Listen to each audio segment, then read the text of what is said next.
You're listening to a Countout Podcast.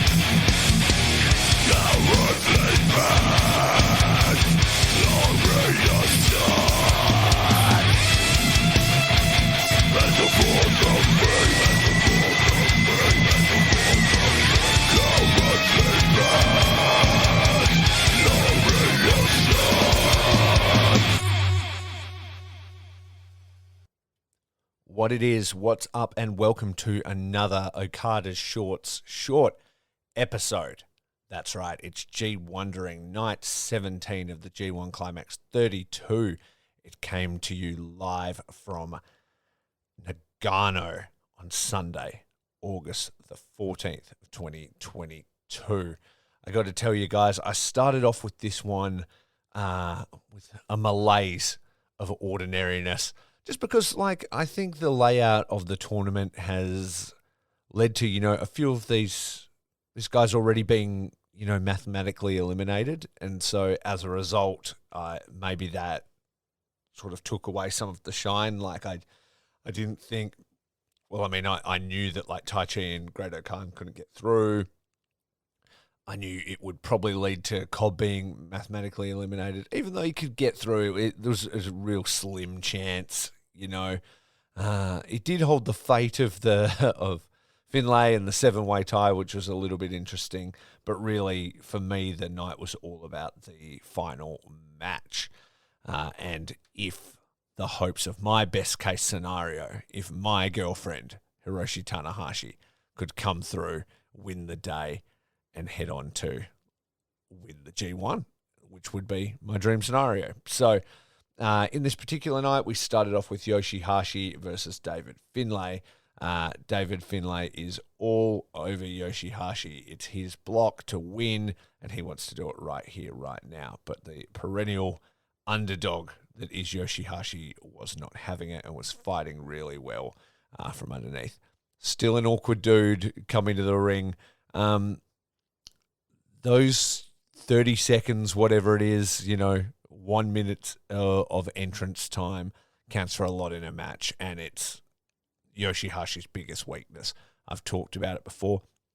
He was doing a little bit better. He kind of was trying to have a little bit of swagger, but that doesn't really suit him either. And yeah, he still looks shifty and awkward. So I feel for the guy. I really hope he finds it, because his action in the ring and the crowd getting behind him, he's on to something. He's still just a bit weird.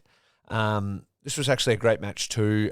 Jonah was on commentary, and he was doing a great job, man. I really enjoyed his insight and even some of the funny calls, because he was healing it up a little bit, but in an analytical type of way. He talked about holding holds for as long as you can. He's like, I never break the rules, but I stretch them to their limit. And at one point he was like, oh, Yoshihashi. He's like, almost making me a fan there. Not really. And I laughed. So, great job by Jonah. But yeah, Yoshihashi comes out on top. A big win for him in the tournament, and essentially keeping the 7-way tie alive. After that was a match between Taichi and Great Okan. Now, I really like both guys, but I didn't really like this match. I thought it was sort of dumb. I don't care that Taichi's a sumo fan. I understand that, Okan has an amateur wrestling pedigree and it's a clash of... Who cares? It's New Japan. They're both, really good, and I was like, just go each other. I just wanted some fire and stuff, but this is what I'm talking about with the block system and stuff, because they were both already finished and it was just a battle for pride. I don't think it really held any kind of stakes. So yeah, it would have been nice if both guys were a bit alive in the competition when it came to that. Maybe there would have been a little bit more fire in their actual match. So, yeah, anyway, Okada picks up the win. Moving on. Next up was Tom Lawler versus Jeff Cobb in order to keep Jeff Cobb in the competition.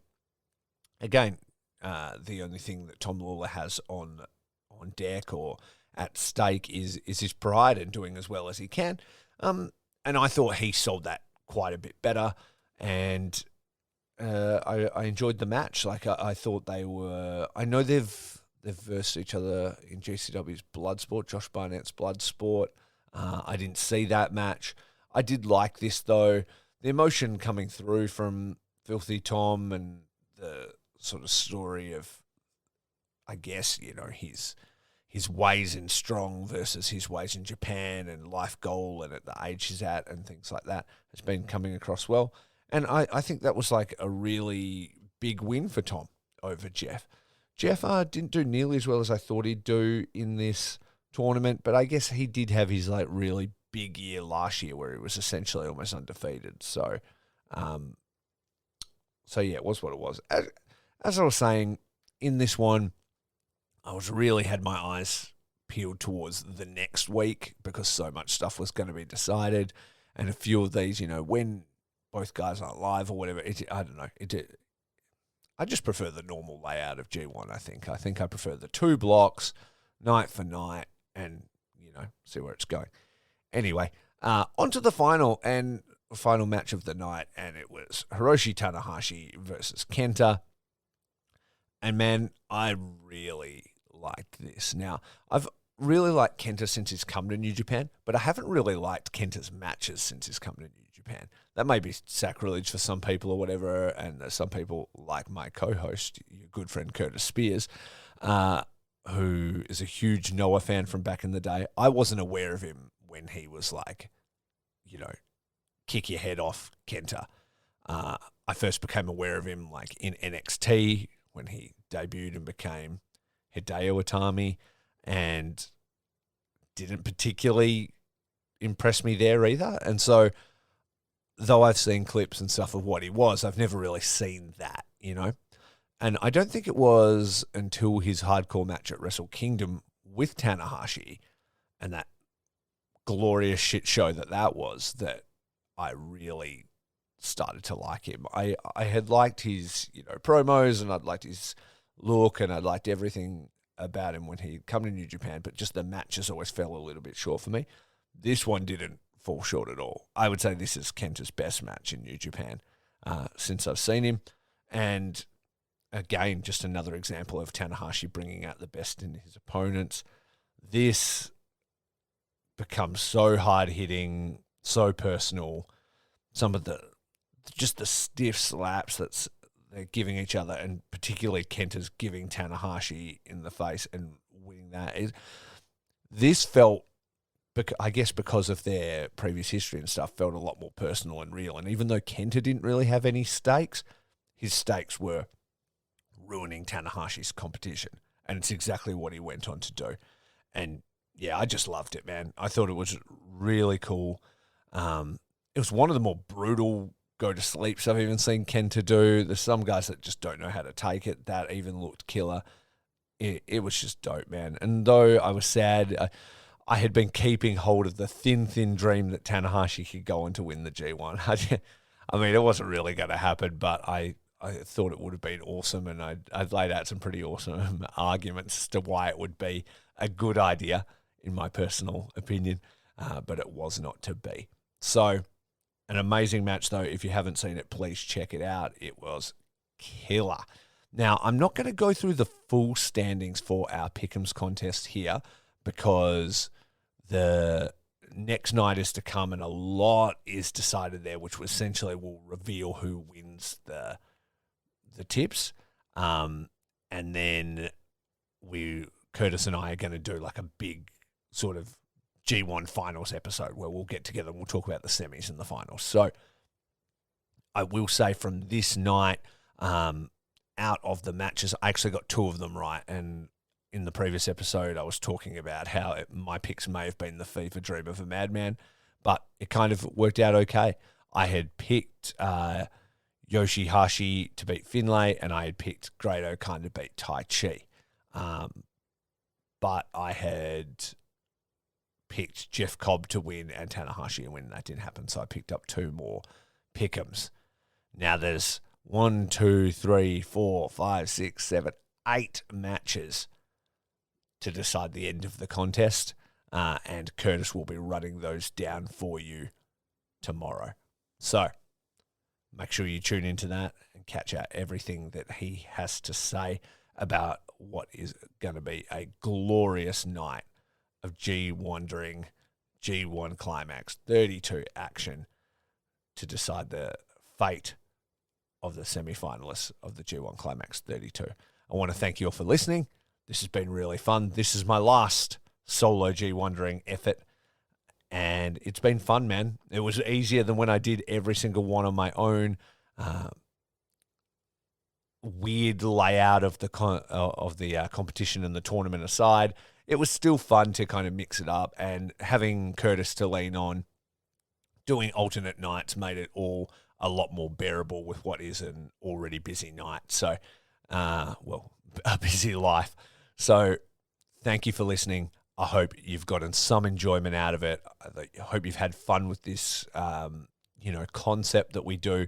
If you want us to do it again next year, please let us know. Put it in the comments, DM us, whatever you want to do. We'll do our best to come through and do it again for you next year. All right. So until then, if you want to check me out online, follow @FacesFeelsCast to check out my interview series. If you want to check out Curtis, check out El Destructo 83, and make sure you follow his other podcasts at the Smark Foundation and Throw and Dice Pod. And if you want to really support anybody on the Count Out Podcast Network, head over to @CountOutPod. We have a Patreon there. There's 3 different tiers, and you can support all the great podcasts on the Count Out Podcast Network. If you want to bang a theme like ours, you can go to @RiffMyPod, and Owen can design you a custom theme song, entrance music, whatever you need. That's no worries at all. And also, if you want some internet security and be able to jump around the globe and use other countries' streaming services and do all that kind of stuff, you can check out nordvpn.com/shorts. Okay, that's going to be it from me. So, remember, keep it right, keep it tight, and most importantly, keep it what? Short.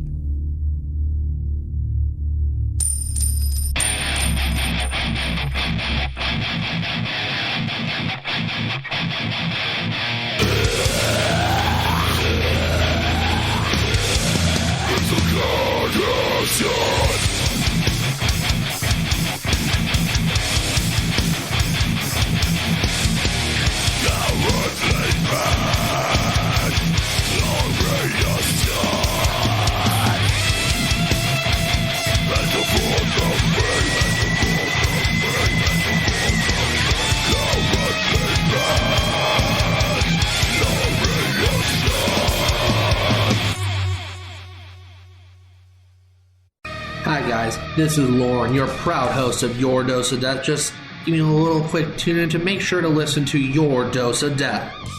Each and every single episode, I provide a different lens into the world of deathmatch, whether it be wrestlers, content creators, or anyone in between. Make sure to listen to me each and every single episode to get a different lens into the death. And please, make sure to listen to Your Dose of Death. This has been a Count Out Podcast.